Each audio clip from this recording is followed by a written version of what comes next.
So far, we have seen debentures being issued as consideration to vendors who have sold their assets to the company. This problem and the next illustrate scenarios where the debentures are issued to entities or persons who provide services to the company. In this case, we see that promoters are credited for their services to incorporate the company, and this obligation is discharged by the issue of debentures at par.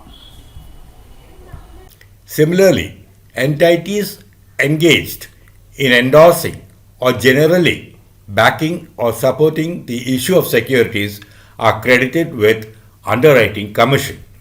This also is followed up with the entry to record the discharge of the obligation by the issue of debentures at par. Underwriters account debit to debentures account credit.